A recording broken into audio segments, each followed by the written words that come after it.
Hello my dear friends, आज की इस वीडियो क्लास में आप सभी का स्वागत है। आज की इस वीडियो क्लास में हम बात करने वाले हैं गांव के खेती की जमीन के बंटवारे के बारे में। जैसा कि आप सभी को पता है कि हमारी जो गांव की जमीन की जो प्रॉपर्टी होती है, जो खेती की जो प्रॉपर्टी होती है, उसके बहुत सारे हिस्सेदार होते हैं। उदाहरण के तौर पर जैसे कि हमारे चाचा हो गए, हमारे काका हो गए या फिर हमारा भाई हो गया, ठीक है। बट हम चाहते हैं कि हमारा जो हिस्सा बनता है वो हमारा हिस्सा अलग कर दिया जाए, ठीक है। हमारा जो भी हिस्सा बनता है 1/2 या फिर 1/4 या फिर 1/3, बट हमारा जो हिस्सा है वो अलग कर दिया जाए।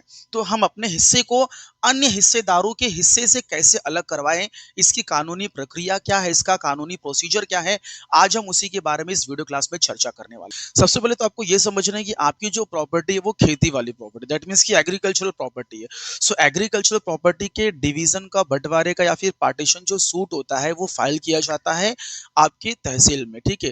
तहसील में कौन होते हैं? तहसीलदार बैठते हैं, ठीक है। जो रेवेन्यू जो कोर्ट होती है वो बैठती है। उनके समक्ष क्या होगा, आपका ये जो मुकदमा है ये दायर किया जाएगा। माय डियर फ्रेंड्स, आप जो अपना मुकदमा आप दायर करेंगे आपके वकील के थ्रू, आपके वकील के द्वारा आप दायर करेंगे, तो आपका मुकदमा जो है, आपका जो पिटीशन जो है, वो आपका जो एप्लीकेशन है वो तैयार किया जाएगा। उसमें दो पार्टी बनाई जाएंगी, ठीक है। आप एप्लीकेशन दे रहे हैं, आप दावा पेश कर रहे हैं, ठीक है। तो आप क्या बन जाएंगे? आप बन जाएंगे आवेदक, आप बन जाएंगे वादी, ठीक है। और जिसके खिलाफ आप, मतलब कि जो आपके जो चाचा, आपके काका या फिर आपके जो भाई या फिर आपके जो बड़े पिताजी, ठीक है, आप उनसे अपना हिस्सा अलग करवाना चाहते हैं, तो आप अपने उस पिटीशन में, आपके उस मुकदमे में, आपके उस वाद में आप अपने चाचा, अपने काका या फिर भाई या फिर आपके जो बड़े पिताजी हैं, ठीक है, या फिर गांव का, या फिर गांव का कोई भी अन्य जो लोग होंगे, ठीक है, आप उनको क्या बनाएंगे? प्रतिवादी बनाएंगे, आप उनको विपक्षी पार्टी बनाएंगे, ठीक है। तो इस तरीके से दो पार्टी तैयार हो गई। अब ये दोनों पार्टी के बीच में क्या होगा? मुकदमा चलेगा बंटवारे का। माय डियर फ्रेंड्स, जब ये आपका जो बंटवारे का जो मुकदमा है, जब ये रेवेन्यू कोर्ट में फाइल हो जाता है, ठीक है। ये आपको ये भी ध्यान देना है कि जब ये आप ये मुकदमा रेवेन्यू कोर्ट में आप जब फाइल करेंगे, तो कुछ कोर्ट फीस, कुछ नॉमिनल कोर्ट फीस वगैरह भी होती है, वो भी आपको पे करना है, ठीक है। तो मुकदमा फाइल करने से पहले जो कोर्ट फी होती है, एक नॉमिनल 10 10 रुपया, 20 रुपया, ठीक है, 50 रुपया, वो सब अलग अलग स्टेट, अलग अलग राज्य के, ठीक है, तहसील के हिसाब से वो फीस डिसाइडेड रहती है। तो वो नॉमिनल फीस आपको भरना है, आपको पे करना है, ठीक है। उसके बाद आपका जो मुकदमा है वो क्या होगा? आपका जो मुकदमा है वो रेवेन्यू कोर्ट में आपका दाखिल हो जाएगा, ठीक है। फिर बाद में क्या होगा?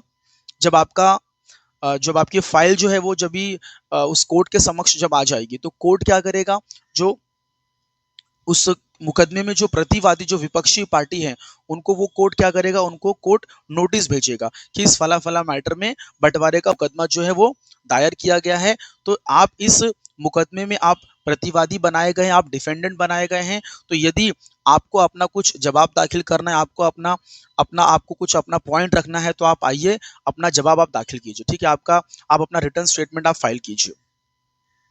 तो यदि जो डिफेंडेंट, जो प्रतिवादी, अगर वो अपना अपना जवाब वहां पे दाखिल करता है, और वो दाखिल, जब ये जवाब दाखिल करता है, तो उसमें वो बताता है कि हाँ ठीक है, इनका जो हिस्सा ये मांग रहे हैं, अगर ये इनका ये जो अपना हिस्सा मांग रहे हैं, इनका इतना हिस्सा बनता है, इनका हिस्सा इनको दे दिया जाए, हमें उससे कोई दिक्कत, कोई तकलीफ नहीं है। तो ऐसा वो प्रतिवादी जो है, ऐसा वो अपना जवाब वो दाखिल करता है। तो होता क्या है, वहां पे क्लियर हो गया कि इन्होंने अपनी सहमति जता दी कि इनका जो हिस्सा बनता है, इनको इनका हिस्सा दे दिया जाए। तब तो आसानी से बंटवारा हो जाएगा, ठीक है।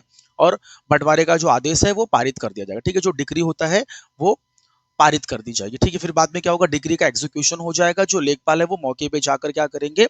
जो जो आवेदक है, ठीक है, जो आवेदक है, जो वादी है, उनको उनका जितना भी हिस्सा बनता है, उनको उतना हिस्सा उनको दे दिया जाएगा, उसका कब्जा जो उनको दिलवा दिया जाएगा, ठीक है।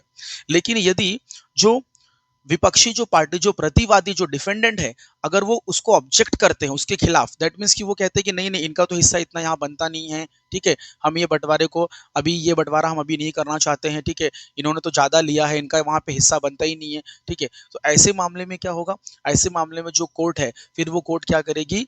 इस मुकदमे को आगे बढ़ाएगी, ठीक है, इसके ट्रायल को चलाएगी। तो अब इसमें कैसा होता है? फिर जो जो कोर्ट है वो क्या करेगी? आपके क्षेत्र के, आपके तहसील के, आपके गांव के जो पटवारी, जो लेखपाल होते हैं, उनको वो सूचित करेगी कि आप क्या कीजिए? मौका मुआयना कीजिए, ठीक है। मौका मुआयना कीजिए, मौके पे जाइए, जहां पर भी इनकी खेती की जमीन है, उस खेती की जमीन पे देखिए। सपोज फॉर एग्जांपल विपक्ष में 3 लोग हैं और जो वादी है वो 1 है, ठीक है? अभी 3 और 1 4 लोग हैं, ठीक है? तो उस खेती पे इन चारों को किस तरीके से, किस प्रारूप में इनको बाँटा जाए कि इनका बराबर-बराबर का हिस्सा इनका इनका इनका आसानी से इनका हिस्सा, इनका बँटवारा आसानी से हो जाए, ठीक है? और किसी को कोई असंतुष्टि ना हो, किसी को कोई तकलीफ ना हो। तो लेखपाल को ऐसा आदेशित किया जाता है कि आप वहाँ पे जाइए, मौके पर क्या कीजिए, नक्शा वगैरह बनाकर, ठीक है, उसके 3 से 4 प्रारूप या फिर 3 से 4 कुछ ऑप्शंस एग्ज़ाम्पल्स लाइक ऑप्शंस बना के लेके आइए कि हाँ, कि इस तरीके से ऐसा-ऐसा अगर बँटवारा किया जाएगा तो कोई दिक्कत, कोई तकलीफ नहीं होगी, ठीक है? तो बँटवारे का जो प्रारूप है, जो उसका डिवीज़न का जो बोलते हैं ना, सैंपल है, ठीक है? वो बना के क्या करेगी, जो लेखपाल, जो पटवारी है, वो क्या करेगा, कोर्ट के समक्ष वो पेश कर देगा। अब उसके बाद होगा क्या, फिर कोर्ट क्या करेगी, वादी प्रतिवादी दोनों को कहेगी कि भैया चलो ठीक है, अभी इनका प्लेंट आ गया, इनका वाद आ गया, आपका लिखित जवाब आ गया, आपका रिटर्न स्टेटमेंट फाइल हो गया, ठीक है? अब कोर्ट क्या करेगी, इश्यूज फ्रेम करेगी, भाई किस मुद्दे पे, किस वजह से बंटवारा नहीं हो पा रहा है, प्रॉब्लम क्या है, दिक्कत क्या है, तो वो इशू फ्रेम करेगी, ठीक है? किस किस प्रश्न पे, ठीक है, हमें आगे आर्गुमेंट्स करना है, किस क्वेश्चंस पे हमें आगे आर्गुमेंट्स करना है, ठीक है? जो हमारा मेन जो कॉज ऑफ एक्शंस है, उस पे हमें क्या करना है, बोलो, उस पे हमें आर्गुमेंट्स करना है। तो फिर कोर्ट क्या करेगी, दोनों पक्षों को कहेगी कि भैया आप क्या लेके आइए, आप एविडेंस लेके आइए, ठीक है? आप एविडेंस लेके आइए, आपके पास जो भी है, आपका जो भी प्रूफ है, डॉक्यूमेंट्री प्रूफ, एविडेंस, लिखित, ठीक है, ओरल जो भी है, ठीक है, आप वो लेके आइए, हमारे समक्ष पेश कीजिए, ठीक है? उसके बाद फिर हम आगे देखेंगे।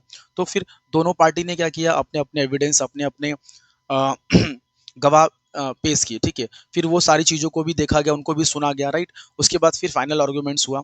तो आर्गुमेंट्स होने के बाद फिर कोर्ट ने ये कहा कि देखिए ऐसा-ऐसा है, देखिए इसमें 4 ऐसे-ऐसे ऑप्शंस बन रहे हैं बँटवारे के, ठीक है?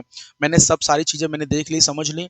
अब इसमें देखिए 4 ऑप्शंस बन रहे हैं, तो इसमें से जो एक ऑप्शन है बँटवारे का, जो एक प्रारूप है, इसको मैं